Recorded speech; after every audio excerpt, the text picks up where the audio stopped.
Gure ka. Okay, go. Hello guys. Tapos na pong maglaplap yung kulay green po. Ayun. Kaya ganito na po siya oh. Tingnan nga natin. Ito po oh.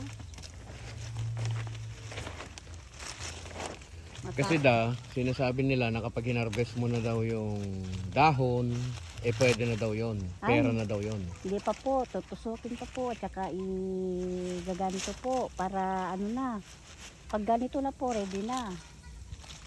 Oh, ganyan po. Hindi pa po pwede to. Ganyan. Tsaka ganito po oh. Yan. Sige lang. Gagawin natin pag ano. Ayan. Dito po oh. Ayan. Para malapit pong ano, matuyo. Para yung mga green pong ganito, magbabrown na po yan.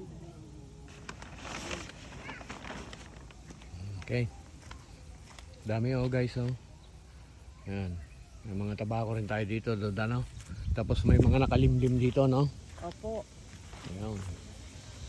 Grabe pa na tabako rito. Ito Ay, pag pumunta ka rito. Ayun. Yan. po to, ganito po. Pag binibilad, no? Opo. Tapos, Matuyo. pag ganito po, magaganito na po siya oh, kulay brown. Ayun. Yan. Para ano, Marami akong nakita doon na ano, nakabitin doon. meron po, Tingnan madami natin. po doon.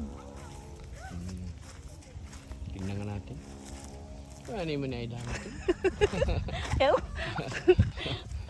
Guys, oh.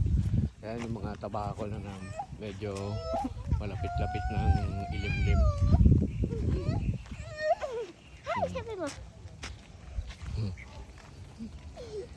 Ito yung paligid ng bahay.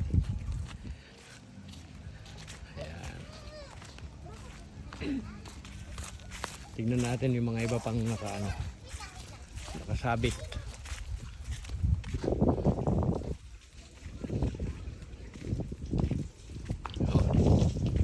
Daddy GR oh. Yun oh.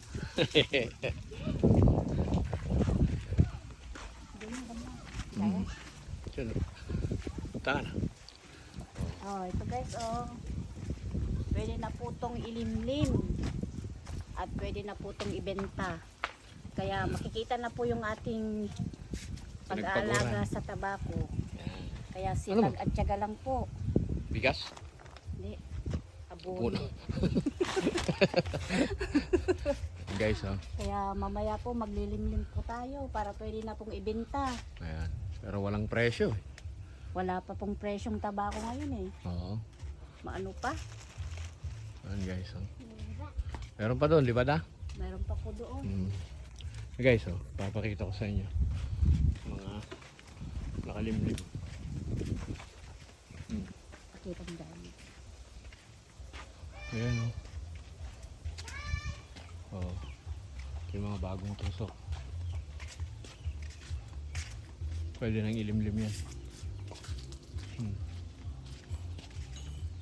Tapos dito naman, dito kami kumakain pag tanghali kasi yan, sobrang init, grabe.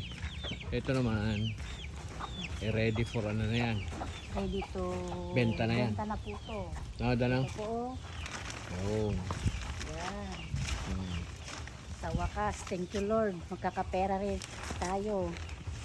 Kung may presyo. Wala pa naman pong presyo. Kaya yan, tatambak muna. So yun pa, meron pa dito. Ayun si tatay oh. Yun, si Don Pakundo. Yan, marami pang nakalimlim doon ng mga tabako, guys. Ayan oh. Panay tabako lahat dito. So yun. So ano masasabi mo ngayon, Aida? Sabi ko lang po, sana po itaas po ang presyo ng tabako para maganda po ang ating buhay magsasaka. Ayun oh. So wala na? Wala na po.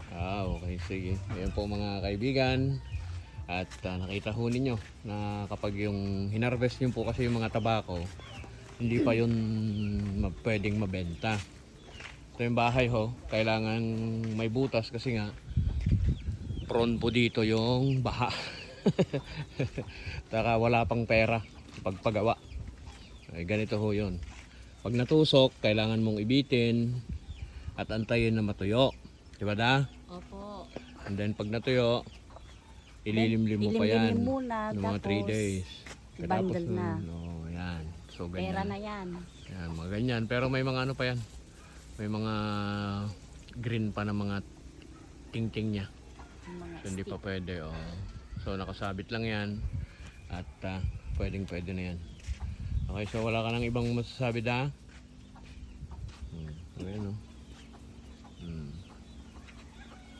Yun. Kaya medyo mahirap hong magtabako. Opo. Itong pinakamahirap, mas mahirap magtabako. Hanggang sa buto po, Mm. mag-alagain. Parang Mm. bata, kang paglaki, ganun, kang ma-harvest. Oh, yun. No? So, yan. Maraming salamat sa iyo, Aida, ha? Okay. Dahil malapit ka na magkapera. So, ito, peace out.